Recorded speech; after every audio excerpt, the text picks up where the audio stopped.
இந்தியாவின் number 1 masala brand ஆச்சி மசாலா வழங்கும் மணிச் செய்திகள். இணைந்து வழங்குபவர்கள் அரசன் சோப். ரொம்ப ரொம்ப நல்ல சோப்.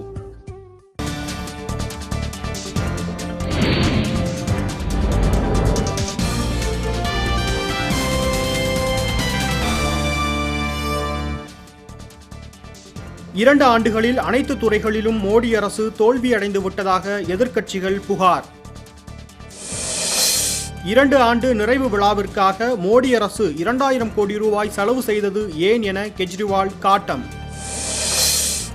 ரிசர்வ் வங்கி ஆளுநர் ரகுராம் ராஜன் மீதான விமர்சனங்களை ஏற்கவில்லை என அருண் ஜேட்லி விளக்கம்.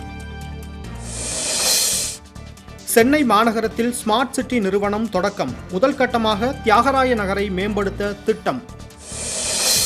திருவாரூர் மாவட்டம் திருத்தங்கூர் ஊராட்சியில் பாசன வாய்க்கால் தூர்வாரும் பணி அதிகாரிகளுடன் ஆட்சியர் ஆய்வு. புதுக்கோட்டையில் பாலியல் வன்கொடுமை வழக்கில் மருத்துவ ஆய்விற்காக அழைத்து வரப்பட்ட கைதி தப்பி ஓடியதால் பரபரப்பு.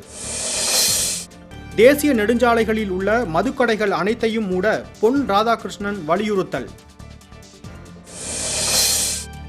தங்கம் விலையில் 40 ரூபாய் உயர்வு. 1 பவுன் 22,080 ரூபாய்க்கு விற்பனை.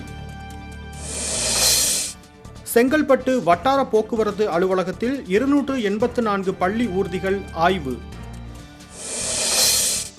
தேனி மாவட்டம் பெரியகுளம் சுற்றுவட்டார பகுதிகளில் திடீரென பெய்த மழையால் பொதுமக்கள் மகிழ்ச்சி. இந்தியாவின் நம்பர் 1 மசாலா பிராண்ட் ஆச்சி மசாலா வழங்கிய மணிச் செய்திகள். இணைந்து வழங்கியவர்கள் அரசன் சோப். ரொம்ப ரொம்ப நல்ல சோப்.